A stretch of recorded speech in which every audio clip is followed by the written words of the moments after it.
What is up, everybody? This is Dubisttot and I'm back again, and today we're going to be taking a look at the top 5 gold guides I have uploaded in the last year. Nonetheless, let's go ahead and get started right away with this countdown.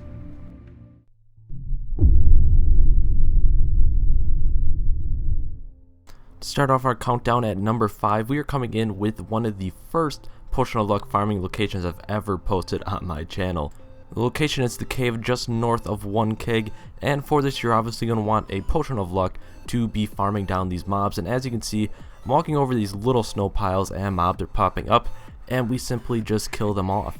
It's as simple as that, and in just 60 minutes of farming this location you can make just around 6,000 gold. Keep in mind that this gold guide is over a year old, so if you do go and watch the video, just keep that in mind because things might be different from back when the video was actually made. To easily find this video on my channel, I put a link in the description as well as for all of the other videos in this countdown, so if you want to go check them out, make sure to check out the description of this video.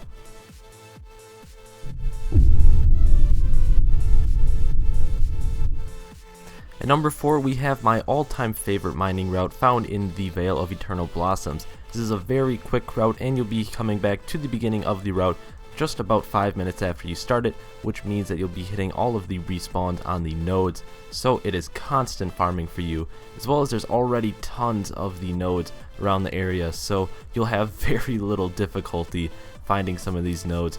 And it's also great because now with patch 5.4 they removed the water that you see me walking in right now, which is definitely a pain in the ass back in the day, but they no longer have it in the game ever since the changes to the Vale, so luckily for that it makes the route a little bit quicker.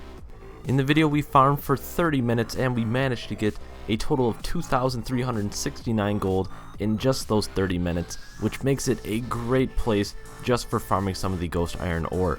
Overall, farming ghost iron ore for gold is not one of the best methods to be using, but at the end of the day it sells incredibly fast, and the route is also very useful if you are using the ore for yourself, say to do the ghost iron shuffle or anything else. Another benefit that this route has over other locations is that you do get a ton of the trillium. As you can see from our result here on the screen, we are able to get 39 total trillium in just 30 minutes of farming, which is actually pretty impressive compared to some of the other routes that I have on my channel.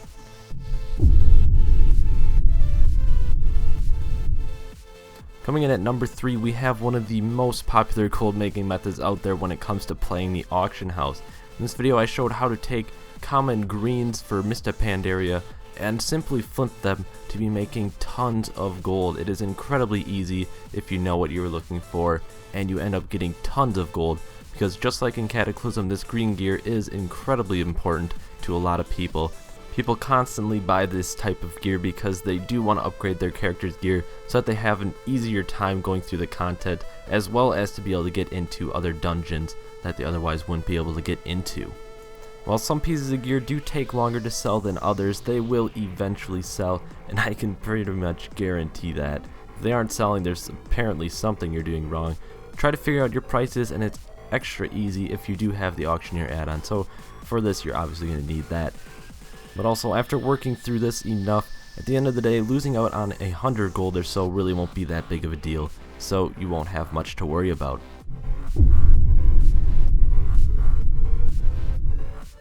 Coming in at number 2, we have the Mr. Pandaria ore shuffle. I know on the screen right now it says Cataclysm, but if you watch the video, that flowchart does work for Mr. Pandaria very well. It's actually incredibly similar. So anyways, this is yet another very popular method for making gold, and it is talked about all over the place and suggested to many players.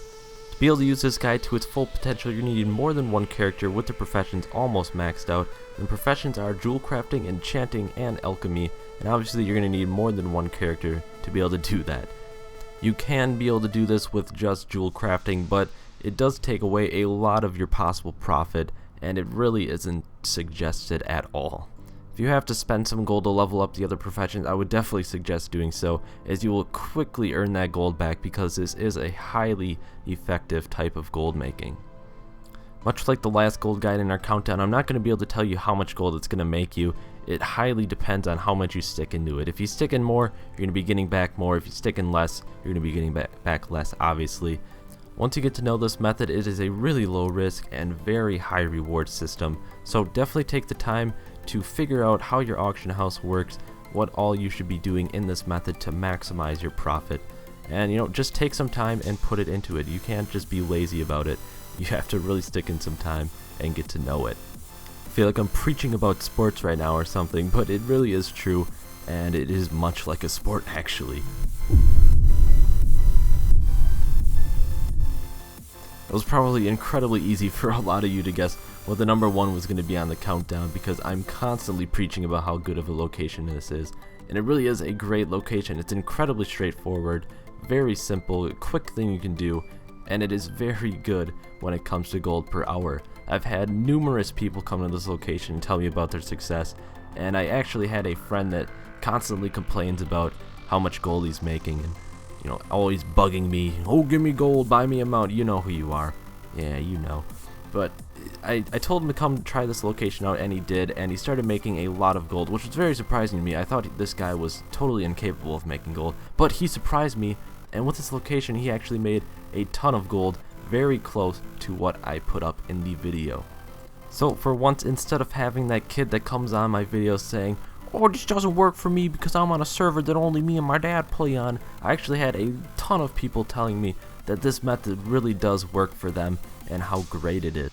If I was to have one gold guide that I would recommend to every person that ever comes to watch one of my YouTube videos, this would definitely be it. It is one of the greatest places I've ever come to farm. And also, if I had just one instance that I could ever run to make gold, it would definitely be this one, even if it made me want to kill myself after about the 10th run. And also, you can see on the video right now that I mentioned bringing a potion of treasure finding, and that definitely is important. It increases your gold per hour by a ton, just like any other instance from Cataclysm. But anyways, that just about wraps up our countdown. I really hope you guys enjoyed the video. It was quite a bit of an experience for me because it's the first time I've ever done anything like this.